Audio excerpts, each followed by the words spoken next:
5 अगस्त 2019 याद तो होगा आपको, वो दिन जब भारत सरकार ने, मोदी सरकार ने कश्मीर से उसकी खुदरातियत को छीन लिया। वो दिन जब 370 आर्टिकल का खात्मा कर दिया गया और कश्मीर को भारत का हिस्सा बना लिया गया, उनसे पूछे बिना। जनाब वाला, यहाँ मसला ये है कि पूछे बिना कश्मीरी आज 70-72 साल हो गए हैं हमारे मुल्क को आज़ाद हुए हुए, भारत पाकिस्तान और भारत को बने हुए।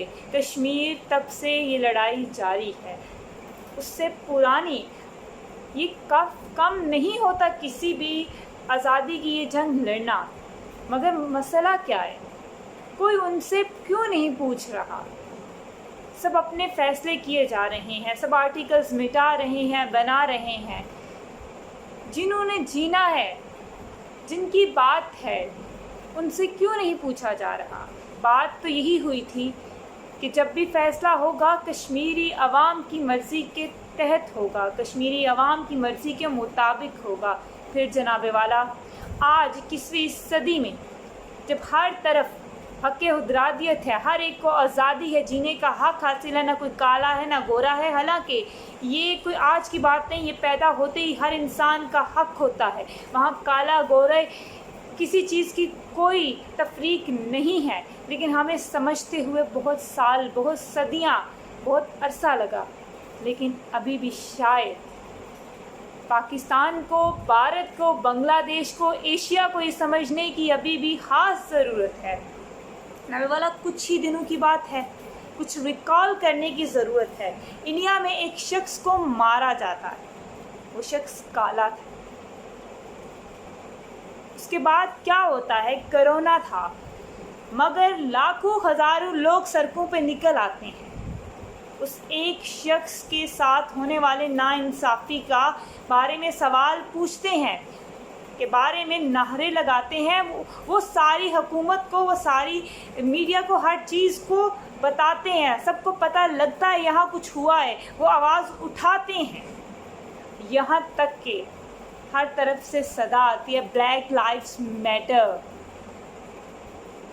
यहाँ तक कि बड़े बड़े ब्रांड्स को भी ये सोचना पड़ जाता है, फेयर एंड लवली जैसे ब्रांड भी ये सोचता है कि वो अपना नाम चेंज करेगा। वो अमेरिका में ट्रेंड्स चला तो यहाँ सबको पता चला, सब पाकिस्तान में बैठा, इंडिया में बैठा, बांग्लादेश में बैठा, सिर्फ हर जगह बैठे शख्स, वो किसी भी हिस्से में उसे पता चला अच्छा ब्लैक लाइफ मैटर्स। हालांकि हर शख्स, हर रोज़ कई अशख़ास मरते हैं, लेकिन वहाँ क्या था, वहाँ अवेयरनेस उसे कहते हैं आवाम को पता है, उसे हुकूमत क्या कौन है उसे नहीं गर्ज इस बात से, उसे गर्ज है वो इनजस्टिस को बर्दाश्त नहीं कर सकती हैं। उस आवाम के अंदर ये शऊर है, अगर किसी के साथ नाइंसाफ़ी होती है तो वो खड़े हो जाती हैं, वो खड़े होकर सड़कों पे निकल आते हैं, वो हक़ के लिए निकलते हैं। हमारे और आपके मुल्क में, पाकिस्तान में, इंडिया में कब लोग बाहर, कब आवाम बाहर निकलती है। आज मैं सरकार से, आज मैं पाकिस्तानी हुकूमत से या इंडियन की बात नहीं करूँगी, आज मैं आवाम की बात करूँगी। जनाब वाला, हमारे यहाँ आवाम कब निकलती है, जब कोई कैंपेन चलानी होती है, जब कोई मजहबी किसी कैंपेन पे निकलती है, जब किसी कोई इंतशार की बात होती है, टायर चलाने होते हैं। आवाम कब मुत्तहिद हुई है? यहाँ तो आवाम बिजली के, पानी के एक मसले पर भी मुत्तहिद नहीं होती है। हमारे मुल्कों में ये मसले एक जैसे हैं, यहाँ नहीं मुत्तहिद होती। कभी किसी इंसाफ के लिए, कभी किसी शख्स के साथ, कभी हक़ के लिए भी ये आवाम जुड़ती क्यों नहीं है? कभी उसके लिए भी निकले। जब भी टायर जलाए गए हैं, किसी एक शख्स के कहने पर चलाए गए हैं, किसी एक शख्स की पूजा में जलाए गए, किसी एक शख्स को पूछते हुए जलाए गए हैं कि उसकी बात, उसके एतकाद में, उसके ईमान में जलाए गए हैं। कहीं वो मजहबी रहनुमा हो या सियासी रहनुमा हो।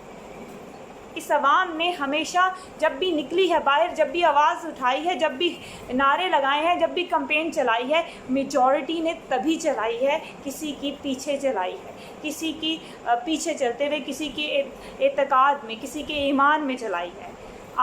हक़ की आवाज़ इस आवाम ने कभी इकट्ठे मिलकर नहीं चलाई है। एक बंदा कहता है ये बात इस तरह से, एक बंदा, एक बेसिक जो राइट्स हैं जीने का जो हक है वो हर शख्स की है, वो चाहे गोरा है, चाहे काला है, चाहे औरत है, चाहे मर्द है, चाहे औरत मर्द नहीं भी है, फिर भी उसे जीने का बुनियादी हक हर मज़हब, हर कानून, हर जगह उसे मुयस्सर है। और जब इसके खिलाफ कोई अमल होता है, आवाज़ तब उठानी बनती है, तब सड़कों पे निकलना बनता है, तब अपनी जान हथेली पे रखना बनता है, तब सोशल मीडिया, तब अपनी कलम, तब अपने ट्रेंड्स, हर चीज़ को बदलना बनता है।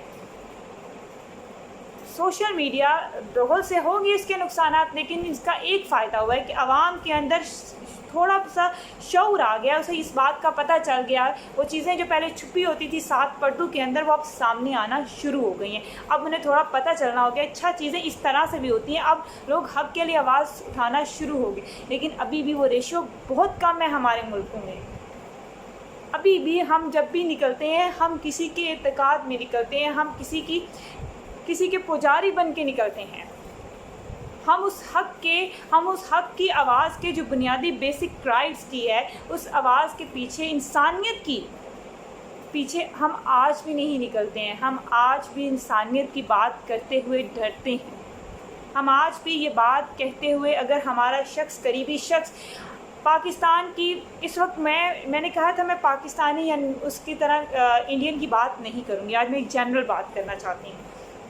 अगर मैं पाकिस्तानी हूँ लेकिन यहाँ कभी कुछ चीज़ें ऐसी होती हैं जो पाकिस्तानियत से बढ़कर होती हैं, वो इंसानियत की होती हैं। कभी कुछ चीज़ें होती हैं जो हिंदुस्तान से बढ़कर होती हैं, वो इंसानियत की बात होती है, वो इंसान। इस वक्त कश्मीर का मसला पाकिस्तान का या इंडिया का मसला नहीं है, ये मसला इंसानियत का मसला है, ये मसला इंसानी जान का मसला है।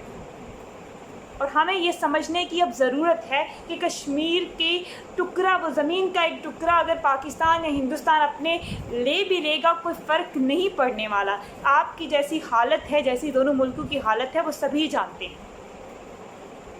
जो चीज़ जहाँ ज़रूरत है, वो ज़रूरत है समझने की, वो इंसानी जान की अहमियत को समझने की ज़रूरत है, वो उस नाइंसाफ़ी को समझने की ज़रूरत है जो वहाँ कश्मीरी अवाम के साथ की जा रही है, उस सलूक को समझने की ज़रूरत है जो गैर इंसानी है। तो वहाँ फिर मुझे और आपको पाकिस्तानी या हिंदुस्तानी बन के नहीं सोचना, हमें इससे बढ़ के सोचना है, क्योंकि कुछ वहाँ हमें एक इंसान बन के सोचना है, एक इंसान बन के दूसरे के दर्द को महसूस करना है। तो फिर वहाँ ये चीज़ें उससे बढ़ जाती हैं। तो अब कश्मीर पाकिस्तान का या हिंदुस्तान का मामला नहीं है, यहाँ तो दूसरी अक़वाम को भी सोचना चाहिए जो हमेशा इस बात का प्रचार करती हैं कि हम इंसानी हकूक़ की अलमबरदारी के लिए आवाज़ उठाते हैं, उसके हक़ में बोलते हैं। हमने तो हमेशा इंसानियत की बात की है, इंसानियत का पैगाम पहुँचाया। उन्हें थोड़ा सोचने की ज़रूरत होगी, उन्हें थोड़ा सोचना पड़ेगा कि वो क्या अपना काम सरअंजाम दे रहे हैं। यहाँ अब ये मसला पाकिस्तान या हिंदुस्तान का नहीं रहा, अब ये मसला पूरी अक़वाम, पूरे आलमे अक़वाम का है, पूरे आलम का है। अब हमें इसके ऊपर बहुत कुछ चीज़ों के ऊपर हमें अपनी मुल्क की हर शख्स को अपने इलाके, अपने हिस्से से, अपने मुल्क से बहुत मोहब्बत होती है, अक़ीदत होती है। ये एक कुदरती अमल है, लेकिन कभी हक़ की आवाज़ के लिए इससे बढ़ के सोचना पड़ता है। तो अब मेरे ख़याल में हमें सोचना पड़ेगा। वो वक्त था पुराना जब हमें नहीं पता होता था कि मेरे मुल्क से, मेरे घर से बाहर क्या हो रहा है, लेकिन अब इस एक मोबाइल स्क्रीन ने आपको बता रही है, आपको बताया जाता है कि फ़लाँ जगह पे ये हो रहा है, फ़लाँ जगह पे ये हो रहा है। अगर अब भी हम अपनी आंखें बंद करके, अगर अब भी हम लोग नहीं सोचते हैं, नहीं बात करते हैं, इन टॉपिक्स के ऊपर नहीं बात करना चाहते हैं, क्योंकि ये हमारा मामला ही नहीं है, ये हमारे खित्ते का मामला है, तो हमें थोड़ा सोचना पड़ेगा, हमें जनाबे वाला सोचना पड़ेगा, क्योंकि ये इंसानियत का मामला है। तो जहाँ आवाज़ उठाते हैं, हर एक पाकिस्तानी से, हिंदुस्तानी से गुजारिश है कि वो एक साल हो गया है, वो इस पे बात करे, इस पे बोले, चाहे किसी भी اس میڈیا کے ذریعے اب آپ کو اپنی آواز پہنچانے کے لیے کچھ مشکل نہیں ہے. اپنی آواز پہنچائیں، حق کے لیے آواز اٹھائیں، اکٹھے ہو جائیں، انسانیت کے لیے، جسٹس کے لیے اکٹھے ہو جائیں. کبھی اس بات کے لیے بھی اکٹھے ہو کے دیکھیں. میں کہتی ہوں ہمارے اقوام کا مسئلہ جو ہے وہ ایجوکیشن، پانی، روٹی، خوراک سے بڑھ کر شعور کا مسئلہ ہے. افسوس تو یہ ہے کہ یہاں لوگ پڑھ لکھ بھی جاتے ہیں لیکن شعور سے محروم رہتے ہیں. تو ہمارا مسئلہ شعور کا ہے. ہمیں سچائی کی، ہمیں پرکھ کی، ہمیں سچ کی پرکھ نہیں ہے. ہم کچھ چیزوں میں ہم جذبات کو آڑے آ جاتے ہیں، یہاں وہاں اپنی عقل کو استعمال نہیں کرتے. تو ہمیں اب ضرورت ہے کہ ہم حق کے لیے، ہم انسانیت کے لیے ہر تفریق سے بالاتر ہو کر سوچیں، بات کریں، اکٹھے ہوں، آواز اٹھائیں. اپنا خیال رکھیے گا. رب رکھا. اللہ حافظ.